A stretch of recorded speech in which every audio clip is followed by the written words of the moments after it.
ilmiah gitu ya. Kadang-kadang bicara ilmiah tidak ilmiah ya. Biasanya ilmiah itu ya bisa dibuktikan, ada dalilnya, tidak hanya ngoyo-woro ya, seperti itu. Kemudian merupakan fasilitas kerja atau sarana pendidikan untuk melakukan percobaan ya, tentang kimia, fisika, biologi dan lain sebagainya ya. Kemudian tempat menguji konsep ilmu pengetahuan yang terkontrol. Nah ini yang ada kaitannya dengan ilmiah tadi itu semuanya bisa dikendalikan ya, ada dasarnya, ada rujukannya, ada pengendalinya.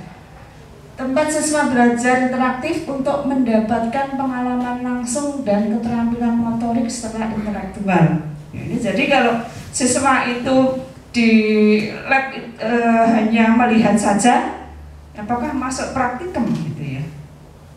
Dia hanya melihat kan sekarang banyak ya, karena praktikum ada tadi demo, mahasiswa siswa cuma lihat saja, apakah itu masuk bisa meningkatkan ini keterampilan ini, terutama adalah motoriknya, gerakan ya, kemudian berpikir ilmiah seperti itu ya.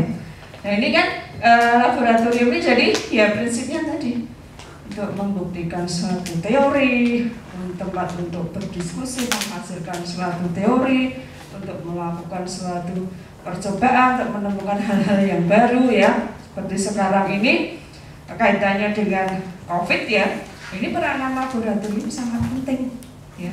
Kan banyak sekali teori-teori COVID yang ada, oh ini penyebabnya adalah coronavirus, oh ini teori konspirasi, oh ini teori macam-macam ya gitu. Nah ini konspirasi atau bukan, itu salah satu fungsinya. Bisa nggak dibuktikan di laboratorium bahwa penyebab oh ini sesak nafas, demam tinggi, kemudian sampai meninggal, benar nggak disebabkan oleh virus gitu. Ya kita buktikan virusnya itu seperti apa sih. Itu dilakukan satu pemeriksaan riset di satu laboratorium. Ya risetnya ya nggak ngawur ya, risetnya harus tadi terkontrol gitu. Ada teorinya, ada tahapan-tahapan pemeriksaannya. Tidak seperti yang diklaim oleh kemarin Pak Hadi Pranoto. Nah, itu masuk ke ilmiah nggak seperti itu? Ketika ditanyakan bagaimana Anda melakukan riset, pokoknya saya ya riset independen. Nah, risetnya di mana? Pokoknya ada. Nggak bisa seperti itu diklaim satu kegiatan yang ilmiah. Kalau dia mengatakan di riset ya harus ditunjukkan labnya di mana, alatnya pakai apa, kemudian ini tahapan-tahapan pemeriksaannya bagaimana, harus bisa dicek, dibuktikan seperti itu. Dan kemudian kalau seseorang mau mencontoh riset dia, itu juga harus bisa gitu ya. Jadi seperti itu tadi, untuk hal-hal yang berkaitan dengan itu dikatakan ilmiah atau tidak, itu ada kontrolnya gitu. Kemudian apakah lab itu harus besar, harus lengkap, ataukah kecil tidak apa-apa? Tergantung kebutuhan ya. Ke yang lain? Ada standar mutunya yang ada standar mutunya. Ada lagi? Ya. Jadi yang terpenting adalah tadi tergantung kebutuhannya untuk apa. Yang kedua adalah harus terkontrol. Lab itu tidak harus besar. Saya sebagai contoh, saya pernah di Malaysia ya, itu ada lab mikrobiologi namanya. Ukurannya hanya 1x2. Di situ yang bekerja apa? Robot. Robot, kemudian ada komputer, ada petri dish, piring petri, ada pose. Hanya kecil sekali, tapi aktivitasnya sangat tinggi, terkontrol semuanya. Itu bisa dikatakan sebagai laboratorium. Jadi Bapak Ibu nggak usah kecil hati, wah labku cuma kecil kok, labku adanya cuma ini kok, nggak ada apa-apanya. Nggak usah berkecil hati seperti itu. Yang penting ada apa yang mau Anda kerjakan dengan lab tersebut gitu ya. Adanya apa sih? Oh adanya mikroskop misalnya ya. Dengan mikroskop apa yang bisa dilakukan satu aktivitas di situ ya. Saya kira semua ada ya mikroskop. Ada semua ya. Mikroskop sekarang juga banyak, mulai dari yang sederhana. Kalau ya saya sudah binokular ya, lensa 2 atau masih 1, pakai yang cahaya langsung matahari gitu ya, ini ya. Nah, itu ada yang sederhana ya seperti itu, ada yang kalau yang di UMY sudah mulai pakai yang sumber cahaya dari listrik ya. Dan ada yang perbesarannya sampai ke 1000 kali.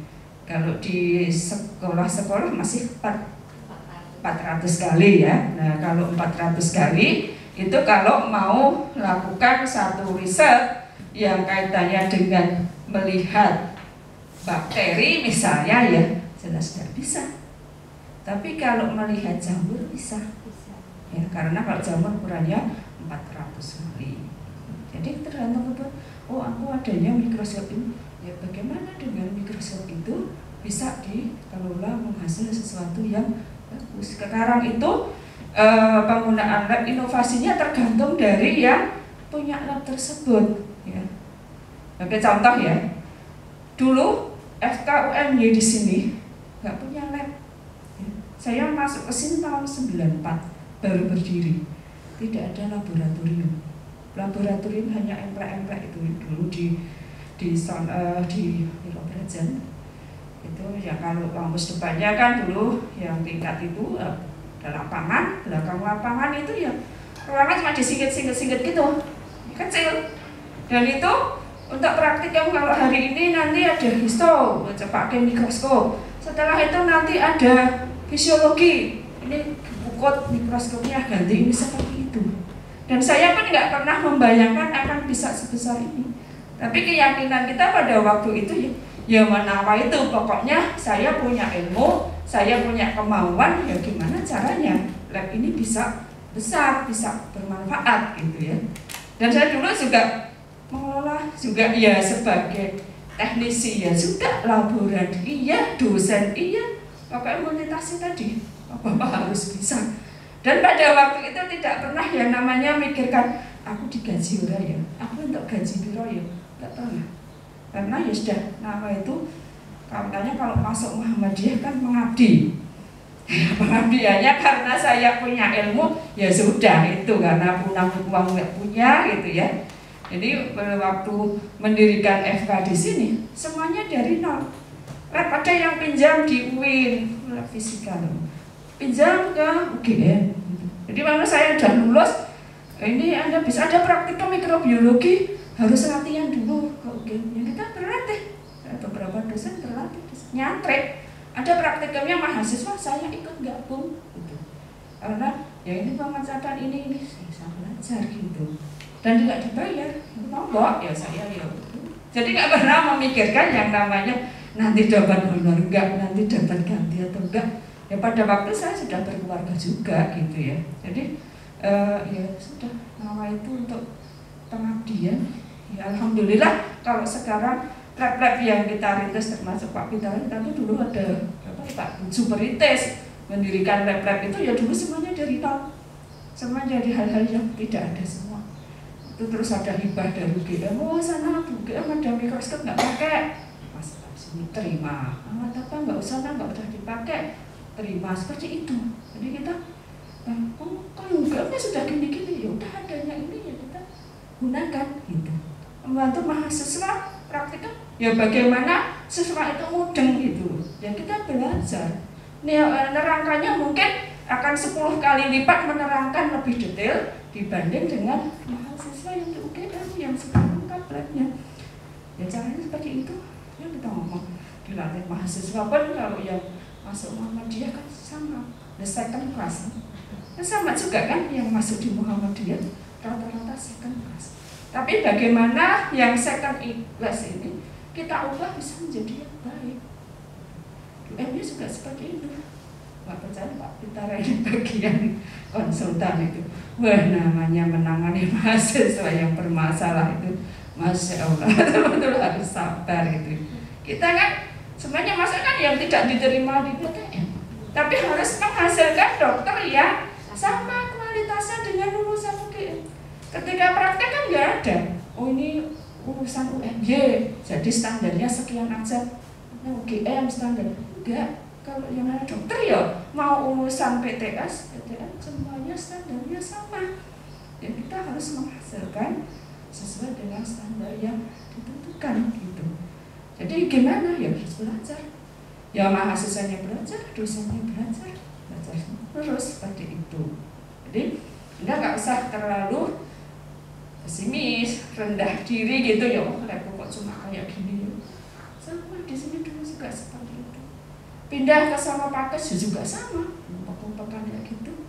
Tetapi harus menghasilkan proses yang bagus. Dan alhamdulillah lulusan UMG dokternya semua juga banyak yang terkenal. Kepala puskesmas, ada di Jakarta, ada yang juga berprestasi bagus, internasional seperti itu. Dari hal yang sangat kecil gitu. Jadi untuk Anda juga sama, harus punya semangat optimis bahwa siswa ini nanti bisa. Karena sekarang lab-lab itu atau suatu sekolah itu lebih banyak yang menjadi mudah terkenal itu dari ilmiahnya. Banyak lomba olimpiade diikuti, ada yang menang itu prestasi yang akan dikenal dunia sekarang. Kalau sekolah itu bagus dari sisi rapi, administrasi, nilai ininya bagus ya hanya terkenal di dalam kelas. Tapi ketika satu event ilmiah bisa dimenangkan, dimuat di event-event ya, sekarang kan sudah online ya, itu di website di ini terkenal membawa nama baik. UMY sekarang lebih tekannya pada penelitian, bukan pada proses yang belajar mengajar itu yang diketahui hanya intern saja. Oh ini khususnya pengajarannya bagus, ini bagus, diketahui hanya intern. Tapi oh ini penelitiannya bagus, ininya juara, itu dikenalnya dunia. Itu yang menyebabkan rating suatu sekolah itu jadi meningkatnya di situ. Jadi Anda punya kesempatan juga untuk memajukan lab-lab Anda itu bagaimana bisa dikenal lewat produk-produk penelitian. Ya kaitannya sesuai datanya ya sesuai dengan yang Anda miliki. Memang harus dibutuhkan kreativitas. Jadi jangan semak ini ya udahlah gini aja. Nggak punya apa-apa. Ya kalau seperti itu ya nggak bakalan maju. Padahal sekarang kan yang dibutuhkan adalah sekolah-sekolah yang favorit terkenalnya itu lewat website ya, Webometrik itu kan akses dari internet dibaca banyak orang, yaitu lewat prestasi-prestasi yang dihasilkan oleh sekolah tersebut ya itu. Jadi di SMA terkenal pun ya penelitian sederhana. Anak saya di SMA 3 di fisika gitu. Ya dia ya tiap hari ke lab gitu. Mau apa tau lab? Ya pokoknya ada penelitian bimbel sepon gitu. Enggak ada, kita latihan sama ada seperti itu. Jadi kan sekarang wajib ya. Itu sering masuk online kok gimana ya online kok masuk terus. Aku punya riset mungkin apa gitu. Tapi ya kita dukung gitu ya, sekolah juga mendukung gitu. Jadi ini Bu beli bahan ini ya kita bantu. Itu sejak SMP dulu, SMP-nya sampai 5. Praktikum juga gitu. Semuanya suruh bawa sendiri. Bawa minyak, bawa margarin, bawa apa itu siswa bawa sendiri itu di SMP 5. Jadi SMA sekarang juga seperti itu. Jadi mau praktikum lebih banyak bawa bahannya sendiri. Ya, jadi itu untuk Bapak Ibu ya aplikasinya untuk tadi itu bagaimana tergantung dari masing-masing kondisi laboratoriumnya, kondisi keuangannya, kondisi kebijakannya dan lain sebagainya gitu ya. Nah, apa yang menjadi ciri khas suatu laboratorium biasanya? Biasanya kan, oh ini lab ini, oh ini ruang kuliah gitu. Kira-kira apa? Dilihatnya. Biasanya dari isinya ya, isi dari ruangan tersebut. Kalau ada mikroskop, oh pasti ini lab biologi ini ya. Itu ya. Kalau ada tabung reaksi ini, oh lab kimia gitu ya. Jadi masing-masing sudah menunjukkan bahwa itu satu aksesoris atau satu prasarana yang ada di satu laboratorium. Kan nggak ada lab itu ruangan kosong ya. Labnya dukun gitu ya. Yang bersifat supranatural atau sementi gitu ya. Nah ini ya, kan nggak ilmiah karena nggak ada alat-alat bantu yang bisa untuk mendukung atau membuktikan kegiatan yang dia lakukan. Berikutnya, fungsi laboratorium membuktikan suatu konsep. Ya, orang praktikum kan, siswa praktikum kan biasanya membuktikan benar nggak sih sel manusia itu ada yang pipih, gitu ya. Sini ada yang kuboid, ada yang silindris dan lain sebagainya kan harus dibuktikan. Mosok sih ya, itu dilihat. Ini loh praktek seperti ini. Kemudian benarkah nggak kalau ini air dipanaskan tuh suhunya naik misalnya? Buktikan aja lewat praktikum gitu ya. Jadi itu untuk membuktikan hal-hal yang suatu teori itu sudah diketahui, sudah ditulis. Nah itu berarti kalau bisa dibuktikan oleh orang lain berarti itu adalah suatu kegiatan suatu yang ilmiah ya, ilmu yang ilmiah. Kemudian mengembangkan daya pikir, keterampilan motorik dan sikap ilmiah yang tadi.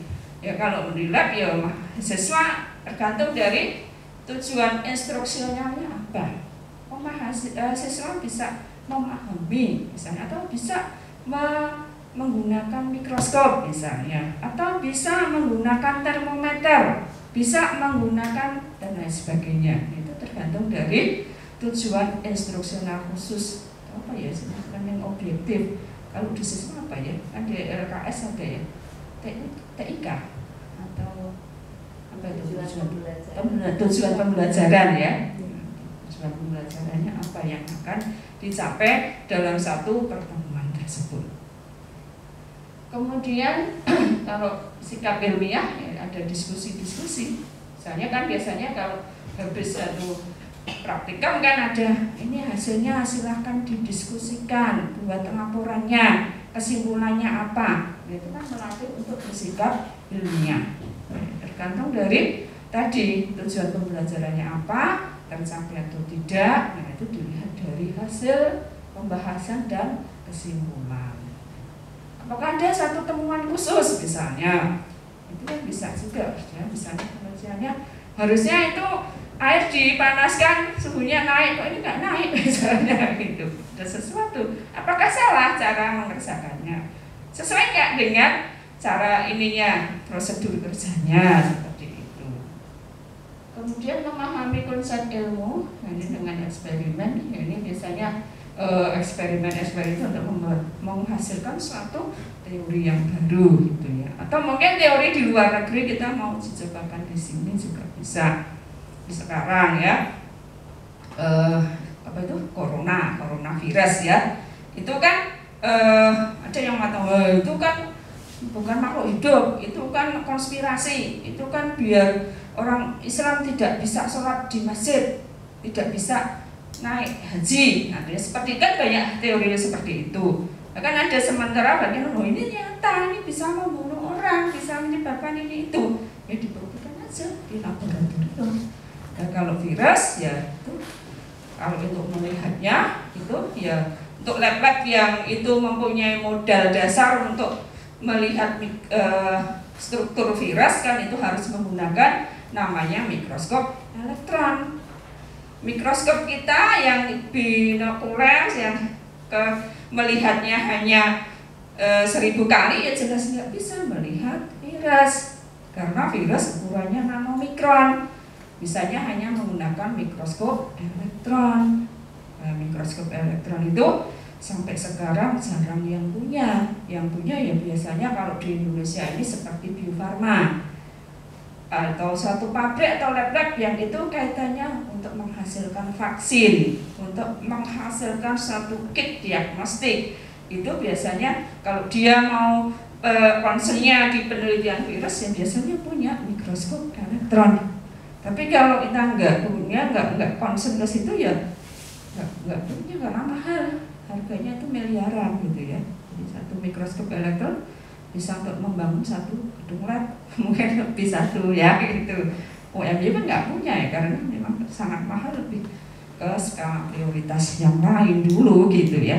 Tapi kalau lembaga Eijkman, Bio Farma atau pabrik-pabrik yang produksi vaksin yang bahan dasarnya dari virus ya harus punya. gitu. Dan kalau nggak ada mikroskop bisa dibuktikan misalnya virusnya ditumbuhkan pada hewan percobaan, tikus misalnya. Nanti yang dilihat apa? Ya gejala klinisnya tikus tadi. Harus dibuktikan bisa. Dan Anda mungkin pernah mendengar satu postulat Koch ya, Koch. Bibit penyakit itu apa? Vaksin itu postulat Koch ya. Karena itu. Nah, manfaat bagi siswa yang meningkatkan keterampilan motorik nanti sudah ya, bersikap jujur dalam satu eksperimen di laboratorium yang mengetahui persis itu manipulasi atau tidak ya si peneliti yang melakukan percobaan. Siswa melakukan percobaan tidak kita dampingi ya silakan kerjakan sendiri, mau datanya diulang-alik dirubah apapun yang tahu adalah penelitinya gitu ya. Jadi membangun sikap kejujuran ini penting untuk jangan manipulasi data misalnya ya apa adanya yang dikerjakan di laboratorium. Bertanggung jawab dengan hasil yang diperoleh. Bertanggung jawab ya mulai dari melakukan praktikum, penelitian dan lain sebagainya itu semuanya bisa dipertanggungjawabkan. Manajemen laboratorium. Nah, ini kalau manajemen ini kegiatannya ya mulai dari perencanaan laboratorium ya, mulai dari ukurannya berapa nanti dimanfaatkan untuk siapa dan lain sebagainya itu sejak awal memang harus dilakukan perencanaan. Tapi ada juga misalnya sekolah yang baru berdiri itu labnya itu belakangan aja, ada ruang yang kosong ya itu gunakan untuk lab. Itu berarti perencanaannya kurang bagus ya. Itu kita pakai perencanaan yang matang aja kadang hasilnya beda gitu ya. Kalau kita apa perencanaan ya gitu. Banyak itu ya beberapa sekolah, tidak sekolah juga. Satu institusi sekolah tinggi, stikes itu beberapa yang nggak punya laboratorium juga. Ini laboratorium ini ya nempel aja tempat lain di sana gitu. Nah, seperti itu. Ini di UMY ini beberapa kali itu diminta dari stikes ya, Bu kami praktikumnya di UMY ya gitu. Nah kenapa kok nggak di sendiri? Ya, belum punya tapi sudah berdiri gedungnya megah. Berarti bagi mereka lab nggak penting gitu ya. Kalau nempel maaf di UMY sendiri sudah full gitu ya. Beberapa kali minta seperti itu. Jadi mungkin kaitannya tadi dengan pendirian izin untuk akreditasi itu biasanya baru diketahui. Oh penting ada laboratorium itu seperti itu. Kemudian penataan, pengadministrasian, aman, keamanan tadi kaitannya dengan K3, perawatan dan pengawasan, yaitu semuanya adalah manajerial ya yang bisa dilakukan agar lab ini memang betul-betul bermanfaat sesuai dengan peruntukannya tadi. Untuk melakukan kegiatan ilmiah, membuktikan suatu teori, belajar berpikir kritis, menemukan suatu konsep atau teori baru, itu harus dibuat satu perencanaan yang detail gitu. Kemudian membuat program kerja, ada administrasi, akademis, keselamatan kerja, evaluasi dan lain sebagainya. Nah, ini mungkin nanti banyak yang dikerjakan oleh para laboran ya, itu yang lebih banyak ke arah keadministrasian. Kemudian untuk mendukung tadi ya administrasi pengerjakan yang betul dan lain sebagainya, itu lab itu biasanya punya SOP, standar operasi prosedur ya, prosedur operasional standar ya, atau POS ya. Nah, ini pedoman ini tertulis yang digunakan untuk mendorong dan menggerakkan suatu kelompok untuk mencapai tujuan organisasi. Lab itu kan kalau di sekolah itu suatu organisasi, nggak berdiri sendiri kan, pasti ada organisasi di situ. Kalabnya siapa, penanggung jawabnya siapa, di atasnya itu siapa, penggunanya siapa, nah itu masuk dalam satu organisasi itu. Ya sekarang mungkin faktanya mungkin ya tadi multitasking ya, saya korlabnya juga, ya laborannya juga, ya teknisinya juga, seperti itu. Sehingga akhirnya ya ini kok orangnya kalau dibuat suatu struktur ke namanya kok ini nggak, namanya hanya satu gitu ya, apa semua gitu ya. Karena kaitannya dengan juga efisiensi SDM seperti itu ya. Di sama saya juga ya dosen ya korlap ya ini untungnya. Kemudian dibakukan maksudnya ya ini harus betul-betul bisa dilaksanakan dan sudah bagus, sudah uji cobakan. Ternyata dengan SOP ini menghasilkan sesuatu yang bagus. Jadi orang masuk laboratorium, mulai masuk laboratorium itu sudah dikenakan suatu SOP.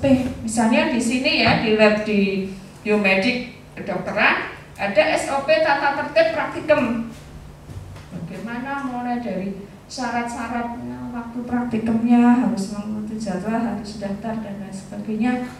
Bagaimana dia harus masuk itu harus ikut pretest ya, misalnya dia harus belajar, harus tahu apa yang akan dipraktikumnya, harus tahu punya minimal model teori yang mendukung untuk praktikum hari itu apa. Gitu. Dan biasanya SOP ini dibuat berdasarkan pengalaman.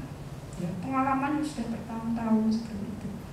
Di UMY itu SOP-nya ya baru-baru saja. Ini SOP-nya masih standar ya.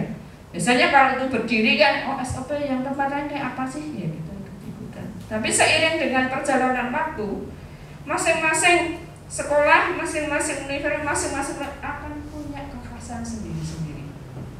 Ya, istilahnya ya local wisdom ya, perilaku unik yang dimiliki, yang terjadi ya karena penggunanya di situ spesifik. Mungkin SOP yang berlaku di UM-nya belum tentu berlaku di tempat lain. Demikian hanya di tempat-tempat jenengan ya, di SOP bikin SOP di SMA MUI misalnya, mungkin hanya berlakunya di situ, tidak berlaku di tempat lain. Itu tidak apa-apa karena memang SOP itu hanya untuk berlaku di kawasan tersebut gitu ya. Jadi spesifik ya. Karena diberlakukan di tempat lain kan banyak penolakan, banyak karena beda perilakunya, beda budayanya, beda sarananya dan lain sebagainya. Jadi SOP harus ada, harus nggak ada ya harus dibuat agar tadi fungsi-fungsi lab tadi bisa tercapai sehingga itu memudahkan membuat satu kontrol ya tadi yang terkontrol tadi salah satunya adalah lewat adanya SOP. SOP ini banyak sekali ya, jadi tergantung dari kebutuhannya. Apa semuanya harus di SOP? Why not gitu ya? Karena itu memudahkan para pengguna, memudahkan para misalnya penilai gitu ya. SOP-nya ada enggak? Prosedurnya ada enggak? Kalau enggak ada, orang masuk keluar lab kok bebas aja, misalnya enggak ada aturannya kok gitu.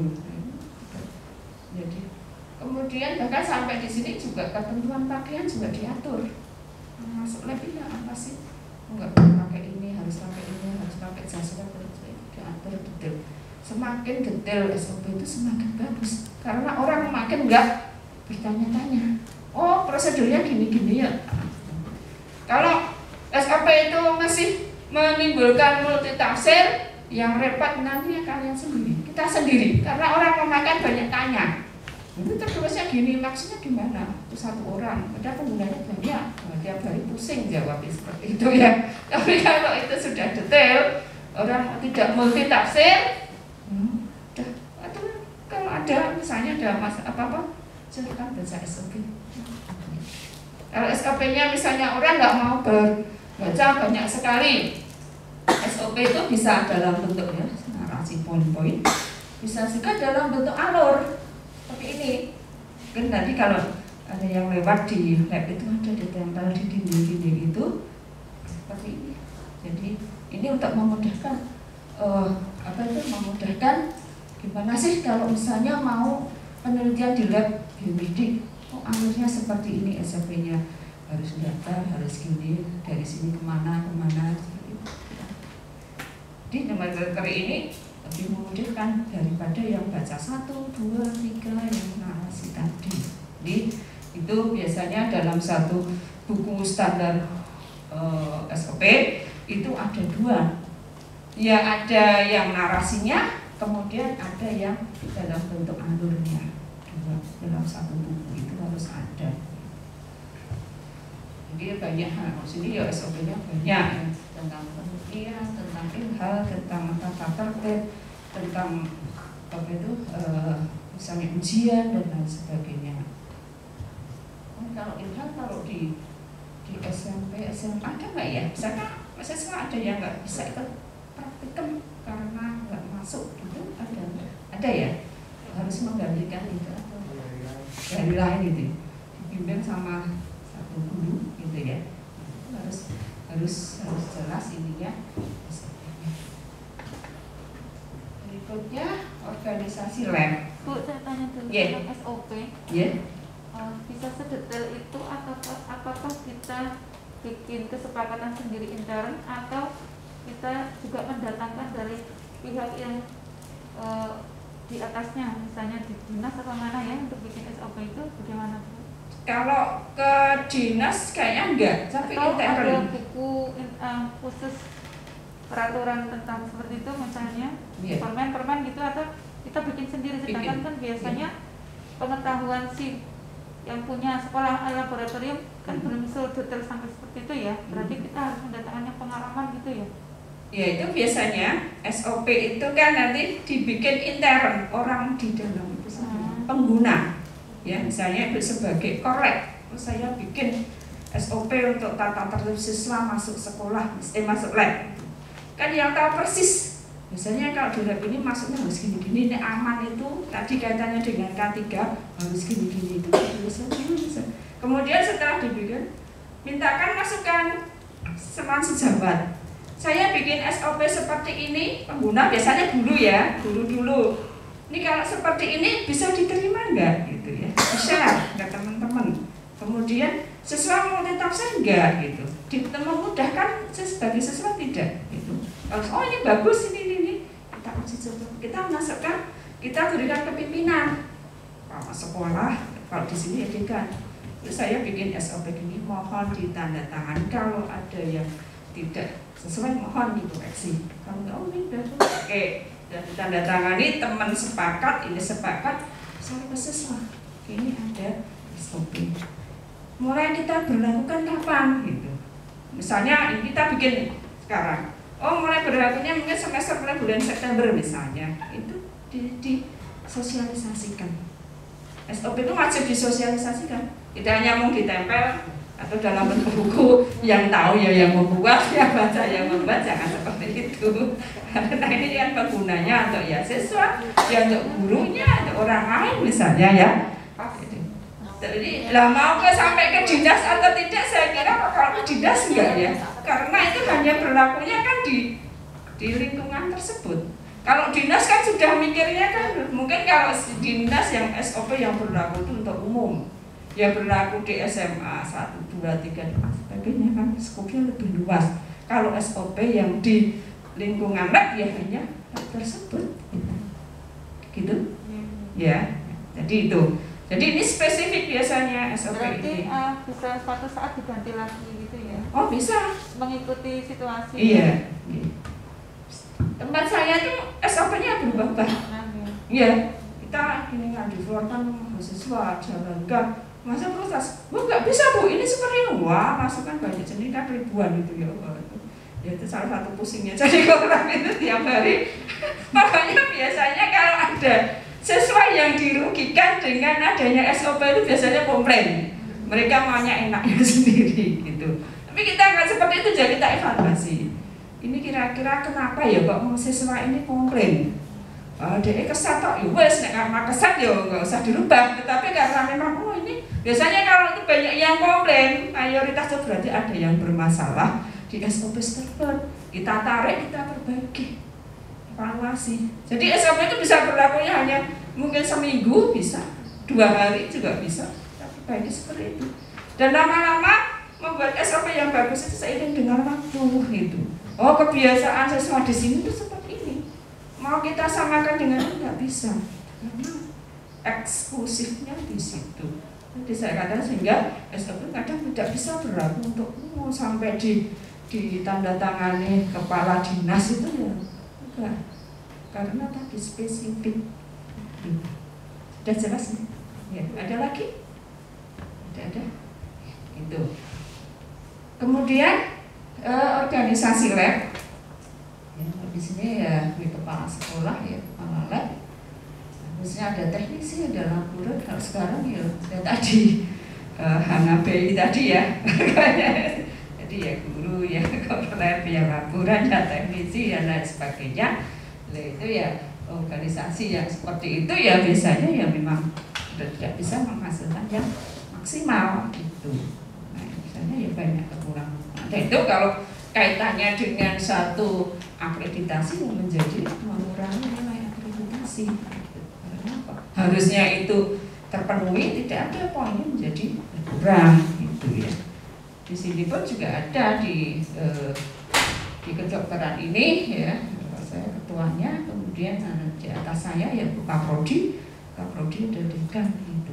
Kemudian ya yang ke saya bawah ada para koordinator laboratorium, korlab yang spesifik, korlab departemen, dosen dibantu oleh satu laboratorium. Jadi kalau di universitas biasanya laboratorium itu per mata kuliah. Kalau di itu kan umum ya IPA, fisika. Nah, kalau di kedokteran lebih detail lagi karena memang itu untuk menghasilkan satu mahasiswa yang dari skill labnya juga menguasai motoriknya, kan nggak ada dokter kok diem aja gitu ya, harus bisa mengerjakan gitu, diajarkan. Nah, ini untuk masing-masing harus punya spesifikasi sendiri sehingga ya untuk mengasah keterampilannya ya tiap hari, karena laboratorium tiap minimal setahun sekali kita kirim untuk mengikuti pelatihan sesuai dengan kapasitas di lab mana. Ya, misalnya lab anatomi bagaimana cara melihat kadaver misalnya, lab mikrobiologi bagaimana cara mengkultur bakteri, jamur dan lain sebagainya. Di biokimia mungkin bagaimana cara menggunakan mikropipet yang benar, menggunakan timbangan analit yang benar, cara menggunakan misalnya spektro dan lain sebagainya. Kemudian kalau dari sisi K3 ya tiap tahun kita ikut ini training untuk keselamatan kerja. Karena seperti itu kalau hanya sekali kadang udah lupa, satu kebiasaan ya kadang itu, apalagi dituntut kalau pekerjaannya yang dikerjakan sangat banyak, itu banyak yang mengabaikan dari sisi aspek kesehatan dan keselamatan. Sekarang COVID juga, perawat udah perlu tahu bahwa ini infeksius gini ya tadi karena beban kerjanya banyak sehingga tetap bisa terinfeksi. Banyak dokter yang meninggal, para medis meninggal ya tadi karena kelalaian dari K3 tadi. Karena kalau beban kerjanya itu kan mikirnya kan tadi kalau multitasking tadi ya, mikir ini, mikir jadwal, mikir ini, banyak sekali yang dikerjakan sehingga tadi dari sisi K3-nya kadang terabaikan itu ya. Sehingga sih harus diingatkan terus.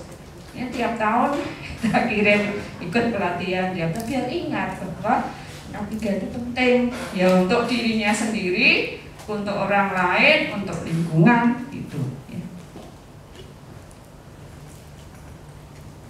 Kemudian kerja dari laporan ya, ini ada yang secara sisi profesionalisasi dan administratif ya. Administrasi biasanya ada kalau yang profesional dulu ya, mengelola bahan dan alat lab ya, misalnya apa kalau di biologi ya bagaimana merawat mikroskop itu agar lensanya tidak mudah jamuran misalnya, atau ini apa biasanya yang paling sering kerusakan di mikroskop itu ini ya murnya ya, bautnya sering kendor ya hingga kurang maksimal misalnya. Atau di kimia misalnya ini menyimpan bahan tadi seperti dijelaskan oleh Pak Pitara ya, itu bagaimana menyimpan, mengelola, menata, mengidentifikasi, ya, menjaga kebersihan, mengamankan bahan, masuk tadi kaitannya dengan pengolahan limbah, menangani limbah, memberikan pertolongan kalau ada kecelakaan, misalnya di waktu praktikum ada eksiden misalnya, bagaimana cara mengatasi tersebut, itu semestinya harus bisa gitu. Nah, kalau kaitannya dengan menangani limbah itu biaya untuk mengolah limbah itu sangat besar. Jadi di UMY pun kita juga menghasilkan limbah-limbah yang berbahaya. Nah ini biasanya kalau di sini karena tidak bisa mengolah sendiri, itu kita minta kerjasama dengan pihak ketiga.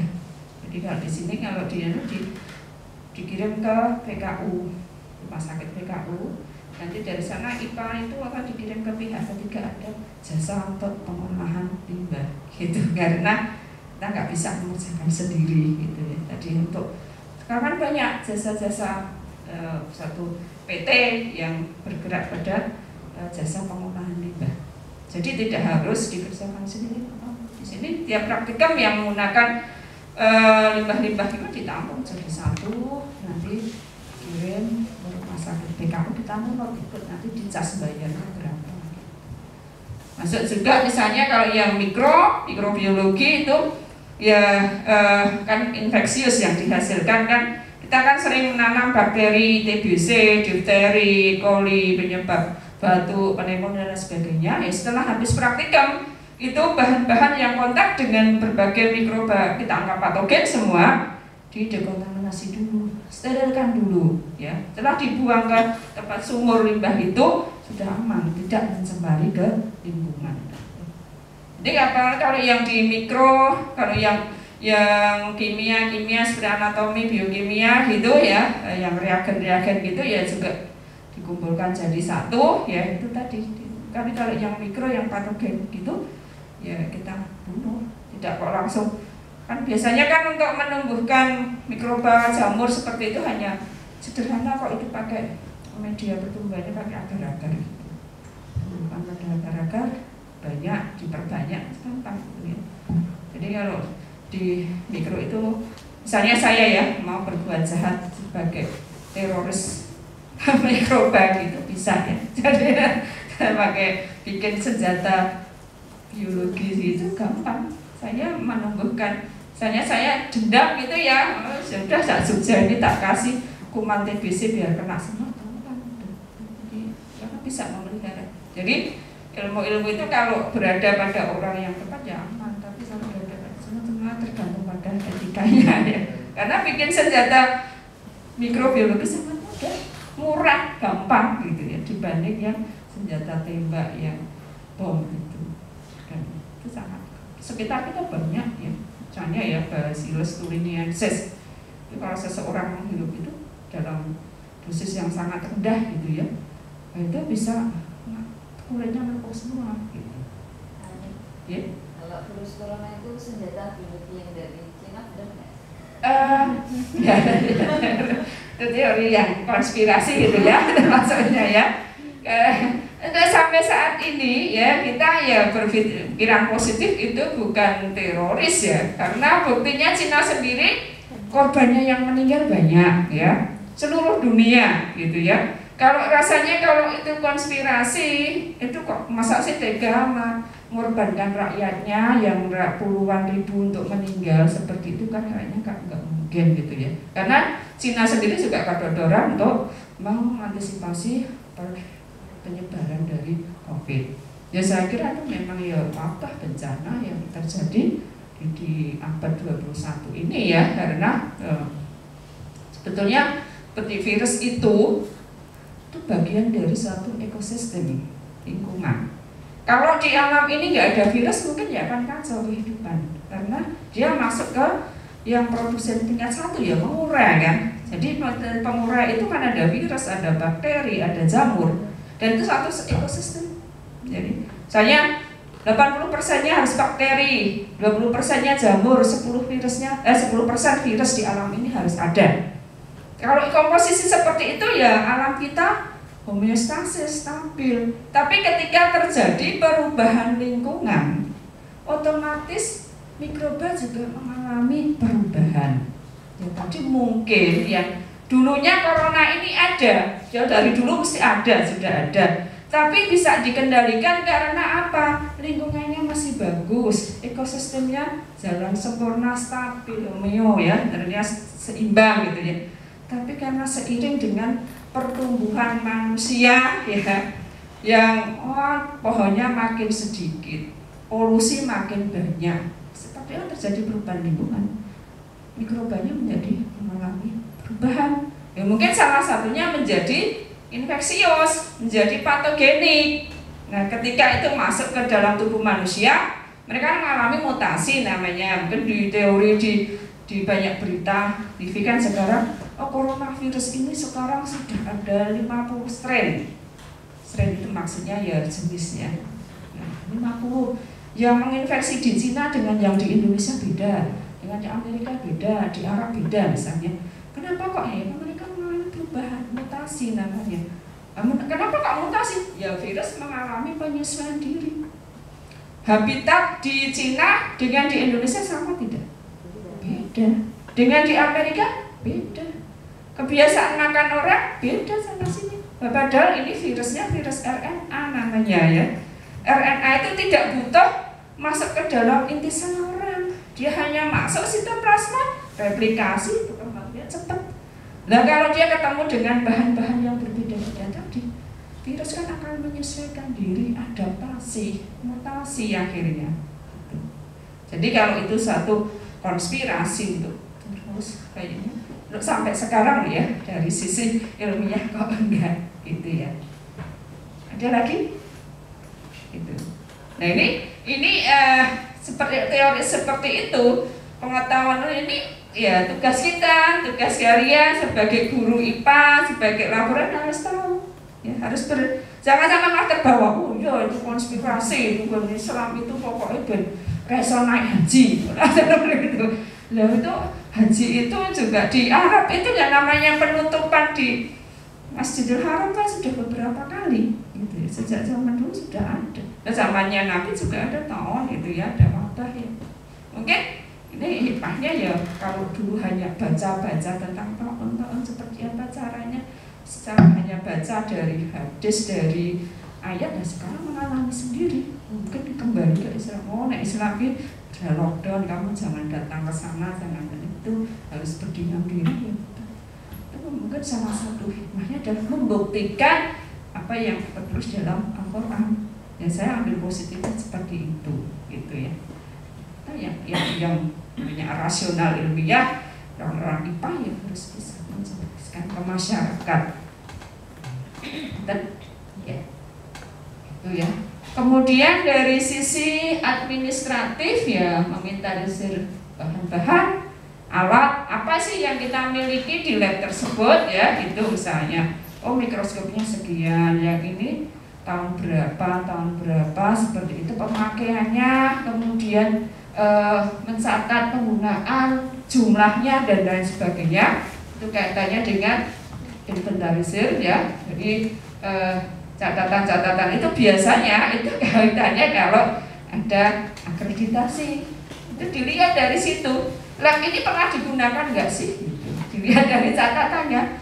Kok inventarisir tahun sekian 10 tahun yang lalu sampai sekarang kan nggak ada penambahan, berarti alatnya sudah kuno semua gitu ya. Jadi padahal di borangnya tertulis baru beli ini lah, dicek di lapangan ternyata nggak nyambung misalnya. Kemudian yang mencatat jumlah ya itu, mau praktikum ini ada nggak sih bahannya, masih tersedia berapa misalnya. Untuk siswa sekian cukup enggak gitu. Atau misalnya kalau ini mau tahun ajaran baru, 1 tahun besok ada praktikum apa saja, itu bisa dicek dari inventaris ini. Oh lab biologi butuh preparat ini, oh lab kimia butuh H2SO4 sekian misalnya ya, itu disesuaikan dengan apa yang mau dikerjakan dalam 1 tahun ke depan. Biasanya sudah sejak di pertengahan pergantian semester itu sudah disiapkan ya, cuman melihat dari catatan-catatan tadi, stoknya bagaimana, ada tidak dan lain sebagainya. Mencatat kerusakan alat. Dan tadi ya Pak ya, hanya sekali dicatat tetapi realisasinya kok tidak diperbaiki lah, ini ya Kadang begini, sama sih sebetulnya juga di tempat saya pun seperti itu, di UMY kadang gitu. Tapi kita, kalau saya, ya misalnya ini ada yang rusak, selalu ngajukan terus, Pak. Sebenarnya nama nggak diperhatikan, yang ngajukan lagi. Dan tanya ini sampai di mana, ini belum dia ngajukan lagi. Nah, sekarang betah-betahan antara yang ngajukan dengan yang ini. Dan selalu menanyakan, kegigihan seperti itu biasanya. Saya seperti itu, Pak. Misalnya ada yang alat yang rusak, wah ini butuh. Jadi alurnya SOP-nya gimana sih kalau kerusakan alat ini, lapornya ke siapa? Oh, ibu harus bikin ini surat pengantar, surat permohonan untuk perbaikan. Oke, saya bikin. Gitu. Nunjuk nanti siapa yang memperbaiki? Oh, CV ini, ya misalnya nyari gitu ya. Biayanya berapa? Tulis itu. Udah ini memenuhi. Oh, diajukan lewat sana, lewat KTU, Bu. Nanti setelah KTU ke biro ini aset ke universitas, ya udah ini Pak sudah ada. Biasanya saya copy, jadi di punya data arsip itu penting sekali. Saya mengalami berbagai kejadian itu, ternyata karena saya punya arsip sudah aman. Oh, ini buktinya gitu. Kalau nggak punya arsip, mana saya hilang seperti itu ya. Mengajukan hal-hal seperti hilang, bikin lagi seperti itu. Ya, jadi ya harus jangan hanya sudah saya bikin ngajukan, udah ini nggak ada apa-apa respon apa-apa. Ya mungkin tadi karena mungkin itu skala prioritasnya bagi sekolah tersebut sangat kecil. Di sini pun juga namanya perbaikan karena dari kan biasa sampai ke pusat, Pak. Misalnya di sini juga sampai ke wakil rektor. Wakil kan nggak tahu kebutuhannya kerusakan apa, rusak yo jalan terus. Yang tahu kepentingan itu kan yang hubungan. Saya ya sebagai korlap ya selalu nanyakan gimana Pak ini oh, belum Ibu, tolong tanyakan ya nanti Ibu hilang nih bikin lagi ya wes dari yang dulu masih punya arsip print lagi kirim lagi kan seperti itu beberapa kali. Akhirnya ya pokoknya betah-betahan antara yang ngajukan dengan yang saya kira sama seperti itu ya Pak ya. Jadi nggak usah mutung. Ya wes hari ini ajukan lagi seperti itu. Jadi ini untuk hal-hal yang berkaitan dengan manajerial ya, itu penting sekali ya itu tadi. Dan itu bisa kalau kita bikin satu inventaris, satu penggunaan catatan rencana logbook ya, itu bisa nanti sampai kita mungkin pensiun catatan tersebut masih ada. Itu mungkin salah satu amal jariah kita gitu ya. Jadi catatan di sini di lab saya, dari saya sejak masuk di UMY itu ditempatkan di lab mikrobiologi, ke lab mikro ya ngurusi tadi Pak kita yang patogen dan alhamdulillah sampai sekarang insya Allah tidak pernah terinfeksi ya karena SOP-nya itu sangat ini ada, jadi kita patuhi gitu ya, alhamdulillah aman semua, laborannya juga aman. Itu namanya catatan mulai pertama kali lab itu digunakan sampai sekarang masih ada. Karena tadi logbooknya jalan. Bahkan pernah terjadi ya, itu pernah saya mengampu praktikumnya stikes di stikes keperawatan kebidanan di Bantul itu kita punya arsipnya. Praktikannya siapa, nilainya berapa, kegiatannya apa saja itu saya arsip semua. Nah, ketika di sana itu mau akreditasi, minta bukti nilai, mereka nggak punya arsip. Minta ke saya, Bu, dulu pernah praktikum masih punya nggak? Nah, jenengan itu yang kok nggak punya, hilang semua.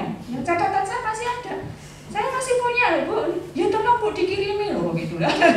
Padahal saya kan sebenarnya nggak punya kepentingan ngurusin nilainya orang gitu ya. Tapi delalah saya tuh ya hobinya ngasih seperti itu. Delalah kok ada manfaatnya gitu ya. Padahal praktiknya sudah 15 tahun yang lalu gitu. Saya masih punya catatannya gitu si A, si B nilainya sekian. Itu manfaatnya arsip seperti itu. Jadi meskipun kadang kita mengerjakan hal-hal yang bisa ini dua foto, kadang di suatu saat itu bermanfaat. Walaupun manfaatnya itu bukan saat itu, mungkin setelah sekian tahun gitu. Saya hal-hal mengalami seperti itu. Jadi apa yang Anda kerjakan sekecil apapun itu pasti bermanfaat. Entah setahun atau 2 atau 3 tahun lagi. Buktinya tadi saya setelah 15 tahun ternyata bermanfaat gitu. Ya. Jadi apa yang kita kerjakan itu pasti ada manfaatnya, tergantung dari waktu. Kemudian untuk kompetensi ya, laporan ya harus punya kepribadian yang bagus, penampilan, komitmen ya, jiwa sosial, bekerja sama ya, karena di lab itu ya pasti bekerja sama dengan siswa, dengan guru, dengan pengguna yang lain misalnya. Komunikasi harus lancar, lisan dan tulisan ya. Jadi biasanya komunikasi ya penting. Biasanya kalau di awal rekrutmen ya itu harus dan bisa bicaranya lancar, bisa menulis dan sebagainya, punya kemampuan administratif, menginventarisir, mencatat kegiatan praktikum dan lain sebagainya seperti yang saya jelaskan di depan tadi ya. Profesional ya, jadi bisa merawat lab, mengelola bahan alat, melayani siswa, menjaga K3 dan lain sebagainya. Jadi ini kompetensi ini harus dimiliki oleh seorang laboran yang itu memang tugasnya berkecimpungnya di lapangannya di laboratorium. Nah, tugas dan wewenang tadi ya sudah dijelaskan di bagian tadi, menginventarisir alat bahan, kemudian mempersiapkan minimal bahan, bertanggung jawab kebersihan, mencatat kegiatan praktikum, dan ini jadwal-jadwal kegiatan ya. Itu ya hal-hal yang saya kira ini sudah tidak asing ya. Jadi bagaimana alat itu biar terlihat menarik, rapi seperti itu ya. Misalnya penataannya harus bagus ya, paling tidak ya, mikroskop itu ruangannya bagaimana, kondisinya bagaimana, karena kalau tidak dirawat yang namanya investasi laboratorium itu sangat mahal ya. Mikroskop apapun itu sangat mahal investasinya dibanding menyiapkan ruang kuliah. Lab itu dan juga operasionalnya itu butuh biaya yang besar gitu. Operasional di UMY itu ya untuk praktikum dalam 1 tahun itu bisa miliaran gitu. Jadi untuk mendirikan fakultas yang eksak itu mahal, karena harus menyiapkan terutama dari sisi laboratoriumnya itu memang butuh investasi yang tidak sedikit. Dan mungkin kalau misalnya di Muhammadiyah ya misalnya SMA Muhammadiyah, apakah itu kalau tidak bisa setiap sekolah apakah bisa nggak ya lab terpadu untuk semua Muhammadiyah itu ya, sekolah menengah gitu, sehingga itu labnya komplit. Nanti kalau praktikum apa di situ misalnya, karena keterbatasan lahan, keterbatasan masing-masing sekolah, saya kira kan bisa ya. Kalau di masuk ke yang universitas karena di UMY ini juga mau membangun satu lab riset terpadu untuk eksak ya. Tapi kalau ya ke universitas kan terlalu tinggi ya, terlalu, karena yang di sini kan lebih ke arahnya itu ke riset penelitian itu yang sekarang harapannya seperti UMY ini kan sudah terakreditasi A ya, kemudian sudah alhamdulillah masuk PTS terbaik Yogyakarta, Indonesia nomor 2, masuk Asia Tenggara itu ke 23 atau 40 gitu. Jadi untuk ke arah seperti itu yang itu karena dari sisi risetnya yang sekarang itu yang dinilai. Riset dipublikasi di website, orang baca banyak gitu. Itu yang untuk promosinya lewat situ. Sehingga concernnya sekarang itu universitas ini lebih banyak ke riset. Kayaknya untuk sekolah-sekolah itu sekarang juga ya, SMA favorit itu riset semua gitu. Jadi yang dunianya lagi dunia riset gitu ya. Jadi untuk investasinya juga lumayan banyak, karena untuk investasi riset itu ya mulai yang sederhana bisa tadi disesuaikan dengan kemampuan dari sekolah masing-masing gitu. Jadi kita laboran juga punya andil, misalnya laboran kalau bisa membuat selalu aplikasi-aplikasi untuk penelitian yang sederhana kan sekarang ya tidak harus yang canggih gitu. Baik sekali ya, tergantung dari kreatif, semuanya tergantung dari kreativitas masing-masing sekarang itu. Tidak bisa menyalahkan orang lain, tidak bisa hanya iri saja, tidak hanya nyinyir saja ya, tapi harus kita buktikan dengan prestasi gitu. Kita diem saja ya sudah, selamanya diem gitu ya, ada apa sampai pensiun selesai belum siap apa-apa misalnya gitu ya. Tahu-tahu sudah pensiun, walaupun banyaknya yang dikerjakan ya kan tidak boleh termasuk umat yang sia-sia ya.